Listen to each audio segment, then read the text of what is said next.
ڕۆژی پێنجشەمە هەفتەی ئەو مانگە شۆڤینیستێکی تورک نەژادپەرستێکی تورک هێرشی کردە سەر بارگای هەواڵانی هەدەپەی لە ئەزمیر بەداخەوە دوای ئەوەی ئاگری لە ئەوەکە بەردا و تەقەشی لێکردن بە بەرچاوی دەوڵەت و بە بەرچاوی هەموو خەڵکی وێندەرێ کەسێک نەهاتە پێش و کەسێک ڕێگری لێ نەکرد. ئێمە وەکو ڕۆشنبیرانی هەولێر ئەمڕۆ هاتوین یەکەم ناڕزایی خۆمان دەردەبڕین بەرامبەر ئەو کردەوەی ئەو ڕووداوەیە کە کراوە بەسەر هەواڵان هەدەپە بێ پشتیوانی نادوو پشتیوانی خۆمانیان بۆ دەردەبڕین ئاوخەمی خۆشمان لەگەڵ بنەماڵەکە و لەگەڵ هەواڵانی هەدەپە دەردەبڕین. ئەو هێرشە بە تەنیا بە هەرشی سەر هەواڵانی هەدەپەندا نانێن بەڵکو بە تەواوی سەر ئازادی خوازان لە باکووری کوردستان و تەواوی گەلی کوردستان دەزانین. زۆر ناڕازین زۆریش بەداخەوە کە تا ئێستا کە بە فەرمی حکوومەتی هەرێمی کوردستان دەنجێکی ئەو تۆی نەکردووە نەهاوخەمی کردووە لەگەڵەوەی لە کاتێکدا خۆی داوا دەکا کە هەواڵانی پەکەکە دەست لە چەکەڵگرن و دەست بە کاری سیاسی بکەن ئەوە دەبینی بە چاوی خۆی ئەوەی بەسەر هەواڵانی هەدەپە دێکەر بەس لە خەباتی سیاسی بەولاوە هیچی تر ناکەن و هێرشیان دەکرێتە سەرێ لە هەموو لایەکیان پێویستە حکوومەتی هەرێم خۆشی لە زیاتی خەڵکی هەرێمی کوردستان دەنگ هەڵبڕێ سەرخۆشی لە هەواڵانی هەدەپە بکە بەو شێوەیە بێدەنگ نەبێ بێدەنگی مانای نابێتن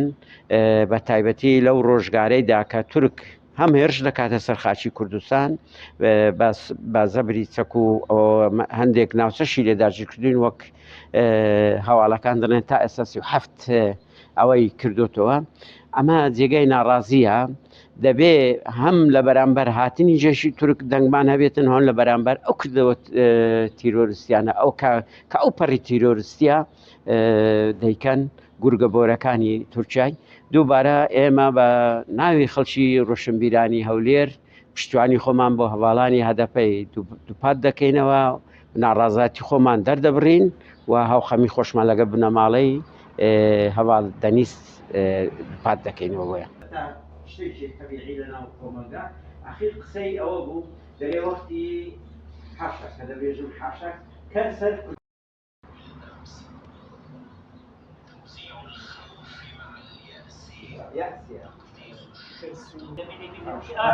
شعرێکی کابراکی عەرەب بوو زۆر خۆش بوو دەرێ ئەلیستاد و ئەمڕۆ هاتوون ئێمە وەکو کۆمەڵێک چالاکوان و ڕۆشنبیرانی شاری هەولێر و مامۆستایانی زانکۆ بۆ ئەوەی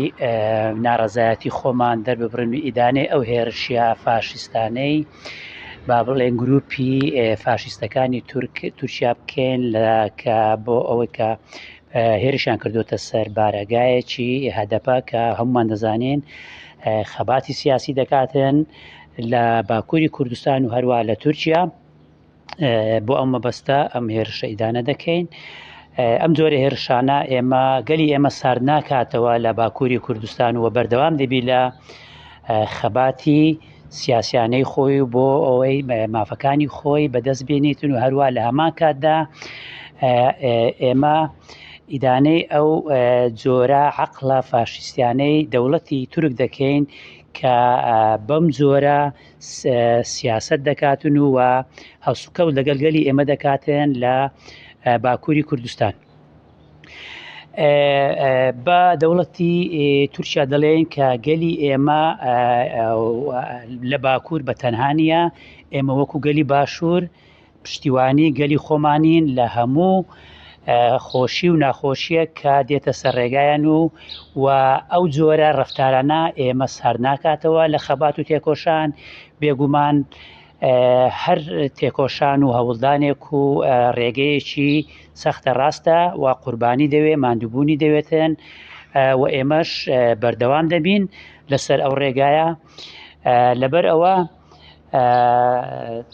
سەرخۆشی خۆشمان دەردەبڕین بۆ بنەماڵەی ئەو شەهیدە و پارتی هەدەپە و تەواوی گەلی کوردمان چ لە باکوور و لە تەواوی کوردستاندا پێیان دەڵێن ئێمە پشتیوانیان و لەسەر ئەو ڕێبازێک کە گرتومانە بەردەوام دەبین. دکتۆر قاسم عەبدوڵڵا مەرزانی مامۆستای زانکۆی سەلاحەددین. نایەوە